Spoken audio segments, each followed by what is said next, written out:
things to lean into and to lean on and help as we go through difficult times. And I thank you for Donna's life. I thank you for the ministry that she had in her workplace and the lives that were touched by her, and how she constantly was giving her faith away to other people.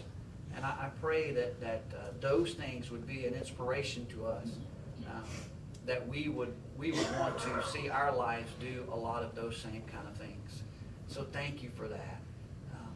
Thank you that for a Christ follower, we don't lose someone to death. She's more found today than she ever has been. And we are comforted by that. And I just pray that today you would be so real and so tangible in the lives of Vernon and this family, because we do mourn, we do hurt. And I pray that your presence would be there. You would comfort them. You would take care of every need they have. And God, that you would just lean into them as they lean into you. Thank you so much for loving us. Thank you so much for giving us truth that we can count on in uncertain times. And we pray these things in Jesus' name. Amen. Trevor LINHART is going to come up and share something, and then Christy is going to come up. Christy Mays is going to come up and invite everyone to reception. So Trevor, there he is.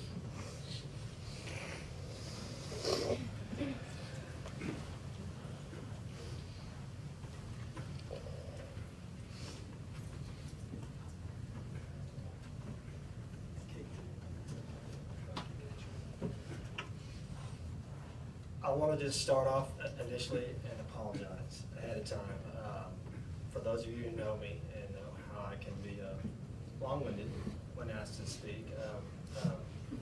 Blame Christy, Cody, and Ben for me being here today. If you need to go to the restroom, take a break, back, and Laura's working fine. We're going to be here a while, so just get the fans.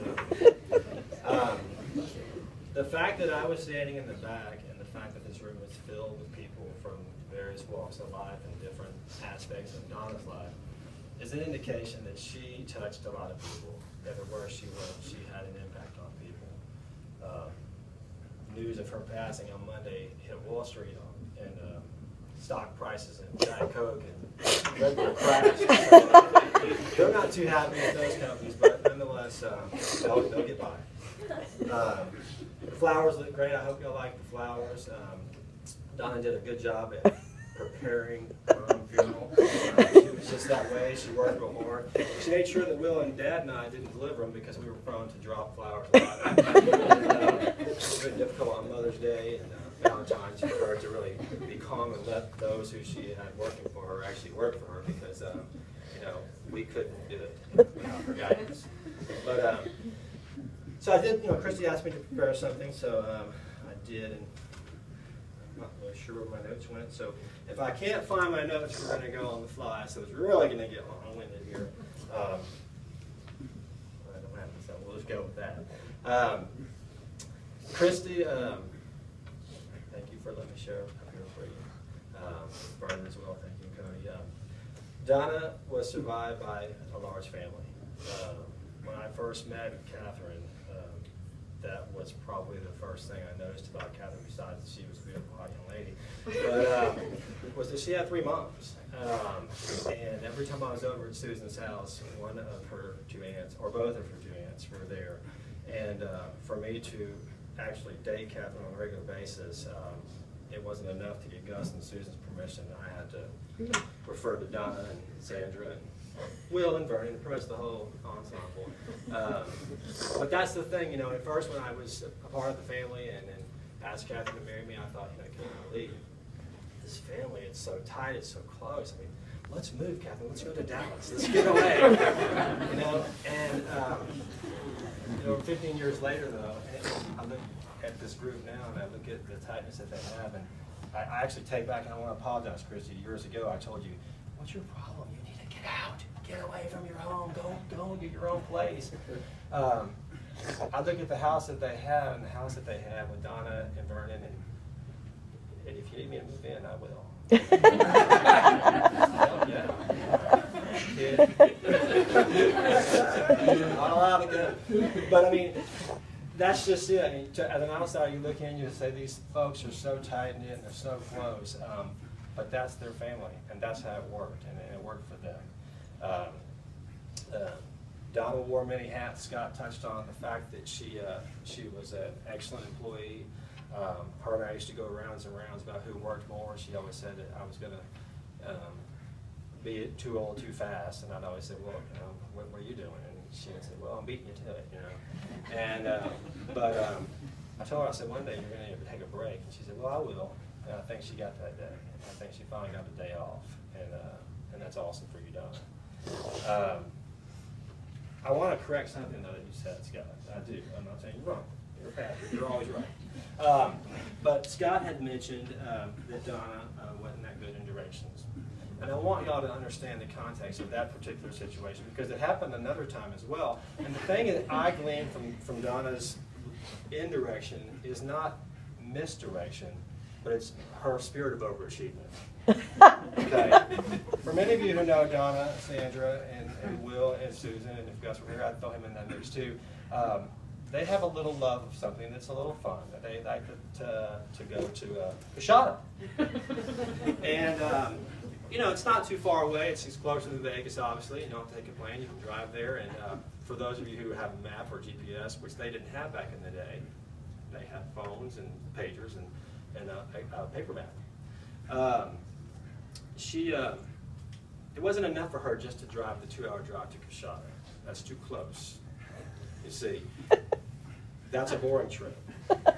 And for people like Donna who are overachievers, they've got to go the extra mile just to show everybody that they can. And so Donna, on one particular trip, one of her friends, they were so engaged in their conversation, they were so engaged in the trip and just enjoying their company with one another, that they drove past Coshada. And I think when they realized there wasn't a casino in New Orleans, is when they decided to turn back around and go back to Coshada, which was actually probably a 3 or 4 hour extra round trip part of the journey. So, but it was intentional. It wasn't an accident. See, they just enjoyed showing everybody that they could be good and better or best at what they do, the overachievers. You know, the three sisters had their sister-sister meetings on a regular basis, and they were always together. And you know, the interesting thing about all of them is that they were always competing with each other and saying, you know, oh my gosh, you work too hard, Donna. You're gonna get older than us, and you know, they're the older sisters, by the way. I just want to mention that y'all are. Won't be having Thanksgiving at Susan's, but that's Donna's competitive spirit. You see, she wanted to get back to see Joyce and Donna and George, and she wanted to do it first, and that's what she's done. You know, she made her choice to run the race and be first, and that's what she's done. We're sad because we miss her. Okay, we are. I mean, we're sad that she's not with us. We're sad that we're not going to have those times this year coming up to go to Coshada, and we're not going to have you know, Christmases and Thanksgiving and all that. But understand this: George and Donna and Joyce, they get to share with Donna now, and that's their time.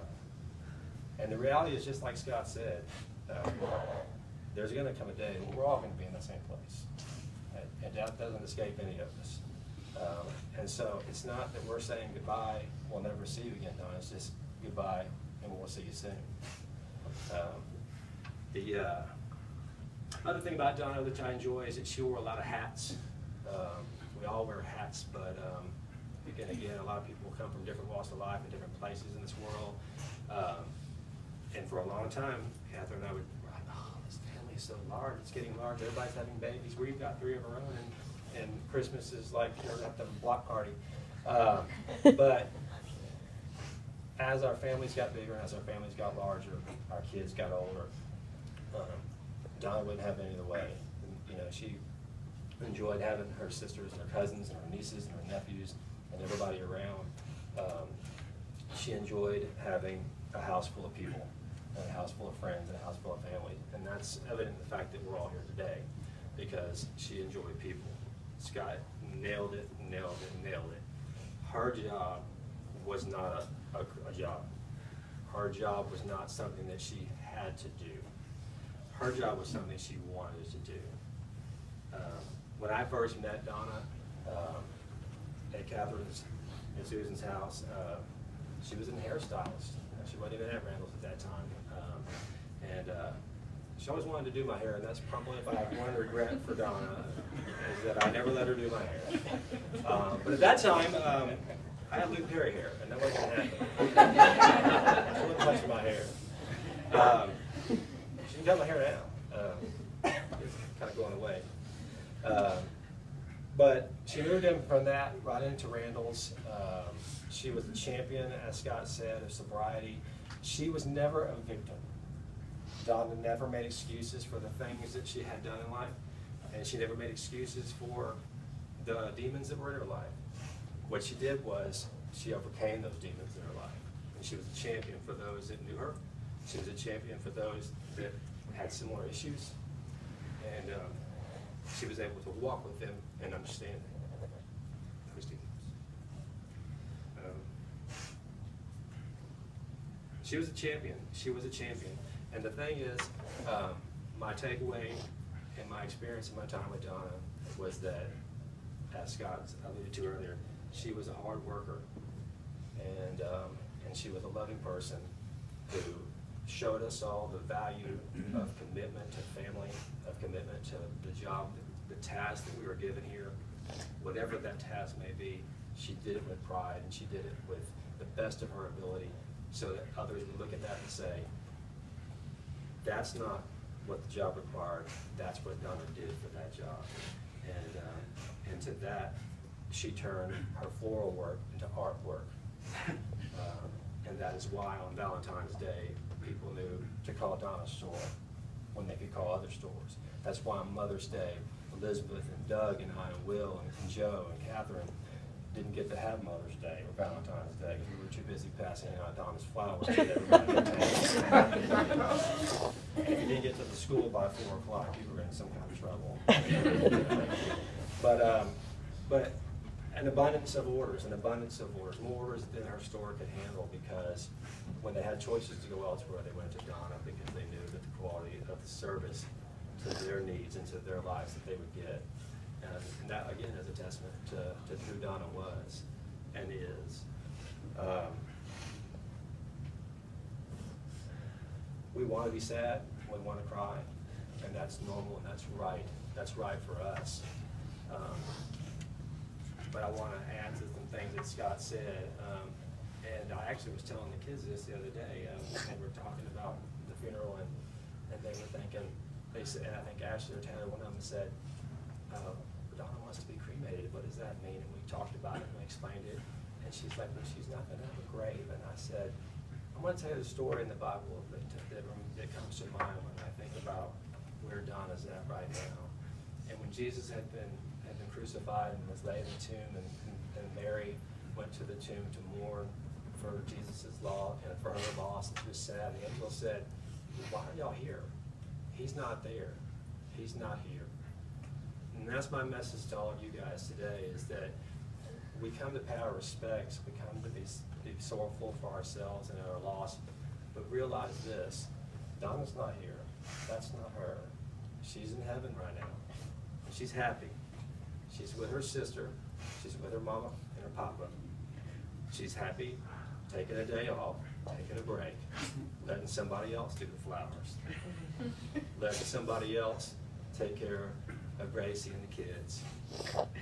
And she's waiting for us, because we'll be there soon.